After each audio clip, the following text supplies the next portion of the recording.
I know one of the things that I'm really excited about is creating a organization and a team that doesn't just provide financial opportunity for somebody, to be able to create almost a safe haven for people for growth, because there's not a lot of places where you get encouraged when you fail. And the only way I know to get great at anything is to mess up a lot. And I see so many people in life where they get older and they're so afraid to take risks because of what they're going to look like or what are people going to think. And if we can create an environment where people feel safe, where they can, it's okay. You know, we're not going to cap you at the knees just because you didn't do it right the first time. That we're going to encourage you to continue. And if we can create an environment that's safe for people to grow, then I believe the idea would be that, you know, the world will be our playground and love will be our legacy.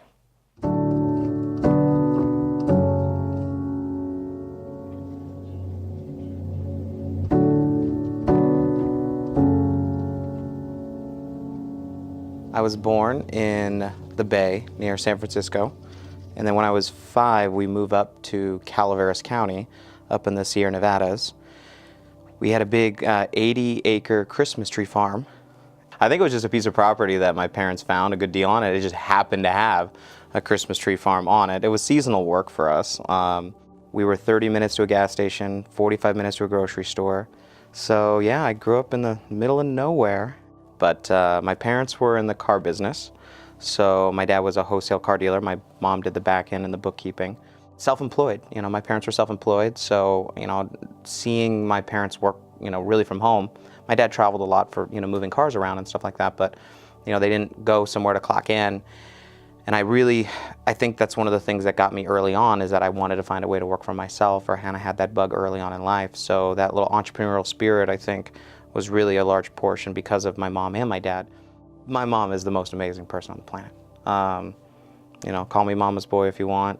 She's the strongest human I've ever met in my entire life, and who she is today, or what she had to go through, I obviously, I mean, the love I have for her, but the respect that I have for her and who she's grown into is unbelievable. And if I can be an ounce like my mom, I know I did it right. For me, growing up was sports. You know, I played sports year round. So soccer, baseball, basketball, basketball being my favorite. And then when I was 8, my mom would actually drive an hour and a half one way to get to Sacramento to take dance classes. And I remember being in the studio doing homework, and I wasn't interested in the jazz and the ballet side, but there was this bass hitting in the room next door of these new hip-hop classes, or street jazz classes they called them. My mom put me in the class, and I couldn't pick it up, but she wanted to teach me that things take time and patience to learn. And so I watched one, and then I took one, and I started getting it, and something clicked. And that's actually how kind of my beginning of my career in dance started, was at 8. And then when I was 15, we actually moved to Central California, to San Luis Obispo, SLO. And they didn't teach hip hop classes, so my mom encouraged me to start teaching. So I started teaching classes when I was 15, while I was going to high school. And I fell in love with teaching, and I fell in love with traveling. I was so fortunate. We got to go on tour in China. We got to go on tour in Cuba and Mexico. And I was like, as soon as I get out of high school, this is what I want to do. So I moved down to LA when I was 17, a week after graduating, and started my dance career. That was kind of some of the best times of my life. The things I learned from dance made me who I am today. I mean, the success that I had in business early on in my early 20s had mostly to do with what I learned from dance. I mean, and there's so many different parallels. You know, one of the things is, you know, self-expression. I mean, you know, I see a lot of people that are scared to put themselves out there. And I learned at an early age to be able to do that. You know, when you're performing in front of people, you're putting yourself out there. And when you're 8 and 12, you know, you're a little more fearless, I'd say, usually when you get a little bit older. So having the confidence to start performing at an early age really helped, number one. Number two, it helped me grow up quicker because I was around people that were much older than me. The modeling knowledge. You know, most people get classroom knowledge. But with dance, I got modeling knowledge because everything was about watching somebody and then copying it into your body and doing it identically. And so when I started seeing presentations inside of network marketing, I was like, that's choreographed, you know, it's a choreographed presentation, and I just need to learn the steps or learn the speech or whatever it was, and then do it again and again and again and again. And then working in dance teams. I mean, that was, you know, getting a whole group of people to do something identically and do it precisely.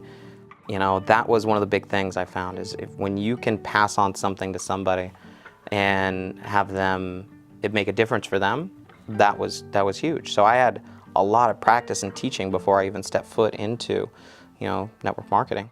So when I was 19, I was teaching a dance class, and a student handed me a cassette tape.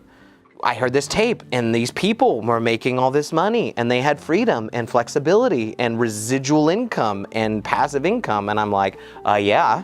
So, I mean, you could have recruited me with a fishing pole. I was signing up in anything in network marketing if I thought there was the ability to have the freedom that I was looking for so desperately and had no idea how to get as a 19-year-old kid. So I could travel the world and dance all over the world, and, you know, and have the choice to go where I want and eat where I want and stay as long as I want and bring my friends with me.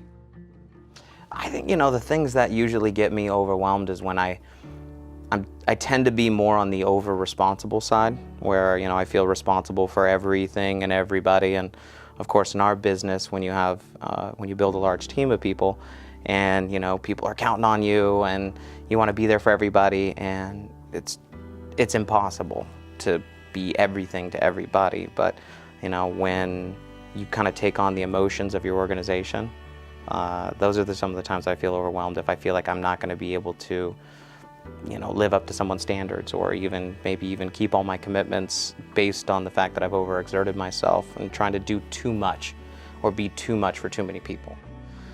Some of the biggest failures in my life. Is this, you know, like today, or are you talking about this week, this month, you know? It's tough because I look back on it and I go, what are the, you know, the biggest failures? And I go, they were the greatest opportunities for growth for something in the future. But I'd say high points in my life were getting paid to do what I loved. There's some incredible moments. Dancing on the Great Wall of China when I was 17 or 16 years old. The first year I earned a six-figure income. I was 23. I actually accomplished it on my 24th birthday. And I got to speak at the MGM Grand in Las Vegas in front of like 15,000 people to kind of share my story. And that was for sure a major highlight for me. Getting my six-figure ring here with Secret after a few months, that was a feeling I'll never forget. It's been 7 years and it hasn't left. What drives me today outside of my own, you know, personal goals is to make a positive impact on the community that I'm in, and ultimately, I believe, to make my mark on the world, where people say that, you know, he was somebody that can be an incredible example for what's possible when you choose to live your life with purpose. For me, I think the goals that I'm really excited about over the next decade is creating stronger relationships and being able to build an organization that can make a larger impact on the world. Developing an organization of people that actually wants to pay it forward, that's the goal. What keeps me in network marketing today is, I think what we do is bigger than network marketing. I think, I don't even really believe what I'm doing is network marketing, I guess, in a strange way. I believe that what I'm doing is building a community of people that believe differently than most of the people that are out there, that are choosing to want to raise their standards, that aren't settling for this is as good as it gets, people that are like-minded in wanting to set goals, serve and support each other, give back, grow. So for me, I believe that what we're doing is developing a community of people that have the potential to change the world. And network marketing just happens to be a unique model or vehicle that allows that to happen in a very unique way, because there aren't many places where you attract such an eclectic group of people. And a little bit of the different thinkers. Call me crazy, call me, I'm never shy of hope. You know, a group of people that is not going to lower their standards just because other people decide that this is as good as it's going to get. A group of people that impossible is not in their vocabulary.